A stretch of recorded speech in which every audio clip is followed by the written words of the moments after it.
Արդյոք ԱՄՆ պետքարտուղար Մարկո Ռուբիոյի հետ քննարկումներում անդրադարձել եք Թրիփին Թուրքիայի հնարավոր ներգրավմանը, եթե այո, ապա որն է պատկերացվող մասնակցության ձևաչափը։ Ուրեմն Թրիփին Թուրքիայի ներգրավում չենք քննարկել ամերիկյան կողմի հետ եւ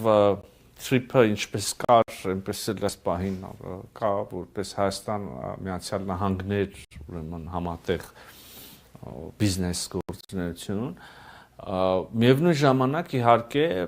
լայն ավելի համատեքստում, ապա շրջափակման համատեքստում, եթե դիտարկենք, իհարկե ակնհայտ է, որ միայն Հայաստան-Ադրբեջան ապա շրջափակմամբ, սահմանի բացմամբ, երկաթուղու վերագործմամբ ուրեմն այդ ենթադրյալ Ասիա-Եվրոպական միություն մեծ լոգիստիկ նոր անցումը չի ստեղծվի, չի ապահովի, Հայաստանի ապա շրջափակումն էլ ամբողջական չի լինի,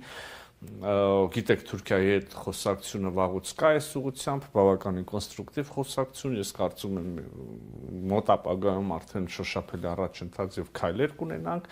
բայց իհարկե բոլորիս ընկալումն այն է, որ ապրանքը բեռները կամ ծառայությունները կամ մարդիկ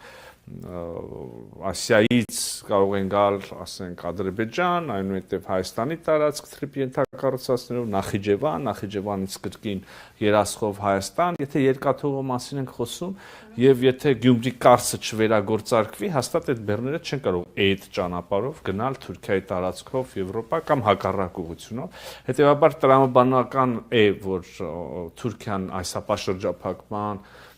եւ տարածաշրջանի զարգացման մաս լինի,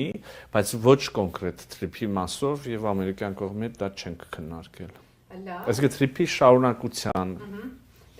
հարցը էլի նույն տրամաբանության անց լինելու, բայց հնչեցնենք նաեւ